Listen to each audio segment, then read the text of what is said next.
Panorama group, जो सोचता है वो करता है। आपके अपने सपनों का आशियाना। ललन सिंह जी अगर ये बात कह रहे हैं तो उनको बताना चाहिए 2 अरब 25 करोड़ 78 लाख रुपए खाली 15 दिन के मुख्यमंत्री की यात्रा के लिए कहाँ से आ रहे हैं। ललन सिंह जी अगर ये बात कह रहे हैं तो उनको बताना चाहिए 2 अरब 25 करोड़ 78 लाख रुपए खाली 15 दिन के मुख्यमंत्री की यात्रा के लिए कहाँ से आ रहे हैं।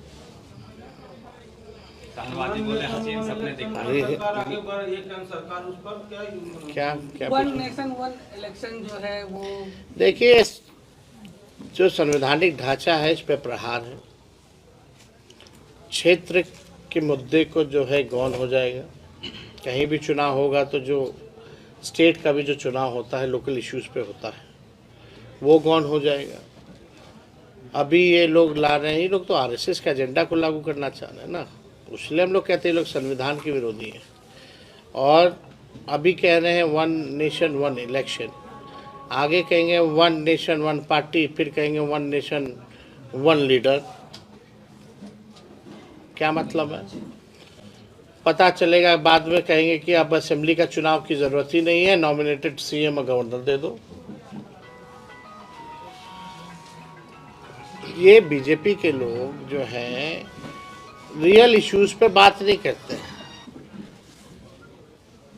खर्चा बचेगा तो प्रधानमंत्री कितना खर्च करते हैं विज्ञापन पे? इलेक्शन से ज्यादा तो विज्ञापन पे ना खर्च करते हैं भाई।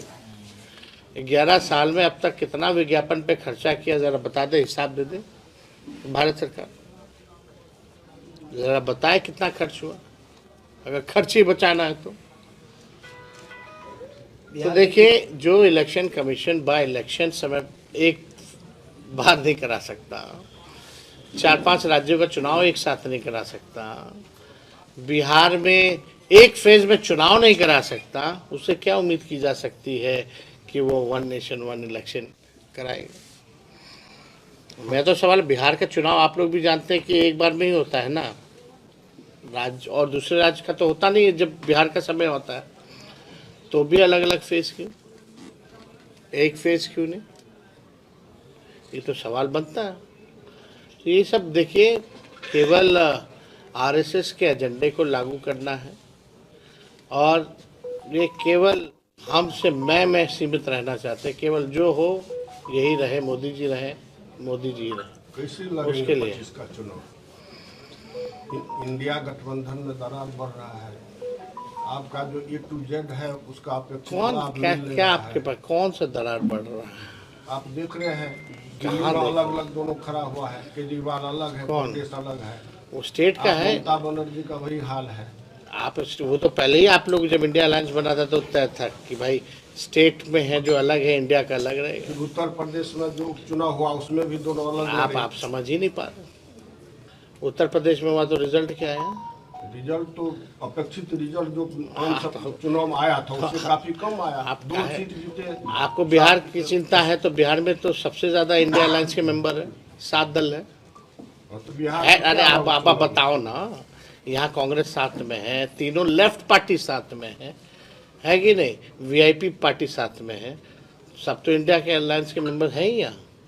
तो वही तो इस बीच कैसे आप तैयारी? अरे जब साथ में है तो तैयारी क्या करना? रिजल्ट उतना अरे यहाँ कौन सा दरार हो रहा है? रिजल्ट अपेक्षित नहीं मिल रहा है तो बीच में तो चुनाव हरा ना दिया गया था आपको। तो बिहार 4-5 सीट से बढ़ रही है बिहार में सर। दलितों के ऊपर अत्याचार बहुत तेजी से बढ़ रहे हैं। कल जहानाबाद में भी एक रविदास समाज के लोगों को लोटा से पानी पी लेने पर मार दिया गया। ये लॉ एंड ऑर्डर तो बिहार में अब तो हम तो बोल ही ना रहे भाई, क्रिमिनल का डिसऑर्डर हो चुका है। यहाँ दलित हो या अल्पसंख्यक हो या और लोग हो, चाहे जात धर्म से हम इसको बात पे नहीं जाएंगे, लेकिन हर कोई अंत से फील कर रहा है इस राज्य में। सर, डोमिसाइल नीति पर क्या है आपकी प्रतिक्रिया?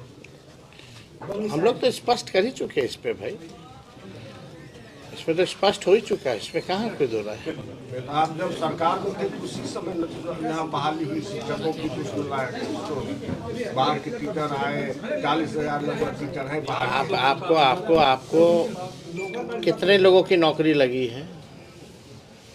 टोटल जो नौकरी मिला कितने लोगों को मिला? आपको आंकड़ा पता है? तो आंकड़ा था 1 से 2% से ज़्यादा बाहर के लोग नहीं हैं।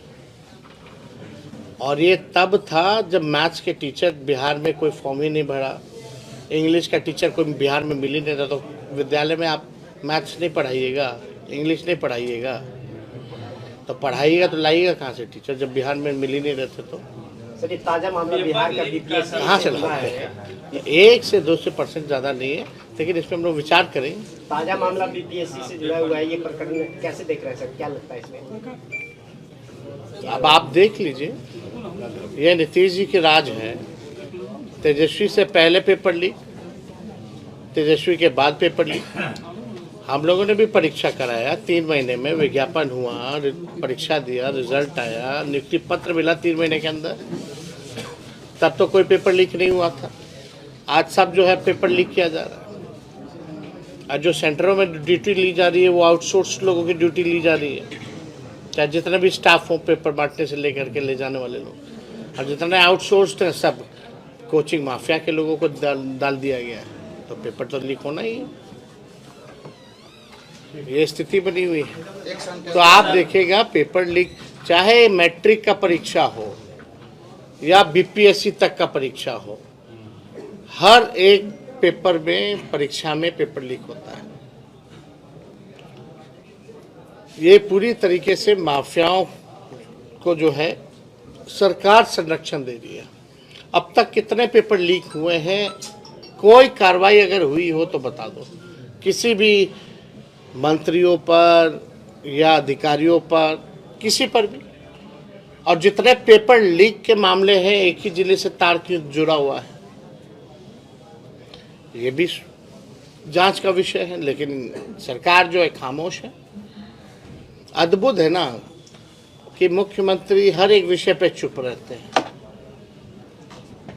कभी मुख्यमंत्री बोलते ही नहीं है कोई इशू पर। उनका टेप रिकॉर्डर सब बोलता रहता है। उससे क्या लेना देना बिहार को? उसको बनाया क्या मुख्यमंत्री जो टेप रिकॉर्डर है? जो मुख्यमंत्री है वो आके सामने जवाब देना। आप मेंबरशिप भी चलाए थे और अभी कार्यकर्ताओं से मिल भी रहे हैं, आपकी पार्टी कार्यकर्ता भी हैं, तो आप सेटिस्फाई हैं अपने मेंबरशिप से और जो कार्यकर्ताओं का? देखिए, हम लोगों ने 3 महीने पहले ही, समय शेड्यूल के 3 महीने पहले ही हम लोगों ने इसकी शुरुआत की है। और बीच में कई जगह चुनाव भी थे, पर्व त्यौहार भी था, और अभी भी पैक्स का चुनाव भी था। तो सब लोग उलझे हुए, अभी समय है, धीरे धीरे पिक करेंगे इसको। आप रिस्पांस से संतुष्ट हैं? जो आपको लग रहा था जिस तरह का रिस्पांस मिलेगा इसमें? नहीं, देखिए लोग तो है ना, सबसे ज़्यादा देखिए ताकत तो राष्ट्रीय जनता दल की है। संगठन मजबूत है ना, जिला में संतुष्ट है ना? हम आगे और मजबूत करना चाहते हैं। जब तक हम लोग पूरी तरीके से मजबूत नहीं हो जाते। एक अंतिम सवाल तेजस्वी है। कार्यकर्ता से मिल रहे हैं, जनता से कब मिलेंगे? हम लोग हमेशा मिलते हैं, क्यों नहीं मिलते हैं? जो जनसभा लालू यादव की देखने को मिलती थी, तो हम लोग तो कम किए हैं क्या जनसभा? अब मधेपुरा जैसे इलाके में नहीं नजर आती। होगा, समय पे हुआ था। अभी पिछले बार ही तो हम जन विश्वास यात्रा में आए थे। सर एक अंतिम सवाल है सर, बिहार में शराबबंदी है, लेकिन जो नए जनरेशन है वो नशे की लत में काफी ज्यादा आगे बढ़ रहे हैं। इसे कैसे देख रहे हैं? क्या होना चाहिए? अवेयरनेस बढ़ाना चाहिए लोगों को। अवेयरनेस जब तक नहीं होगा तब तक जो है इस तरह का काम होगा। और जहाँ से अगर यहाँ नशा मुक्ति है तो लॉ का इम्प्लीमेंटेशन भी सही ढंग से होना चाहिए। कानून है तो कानून का इम्प्लीमेंटेशन होना चाहिए। तेजस्वी की सरकार आएगी तो इसको कैसे देखा जाएगा? भाई हम लोग तो अगर कोई भी लॉ अगर बनाएंगे तो उसका इम्प्लीमेंटेशन में हम लोग 100% लगेंगे। चलिए, शुक्रिया। आराम से आराम से आगे लगे।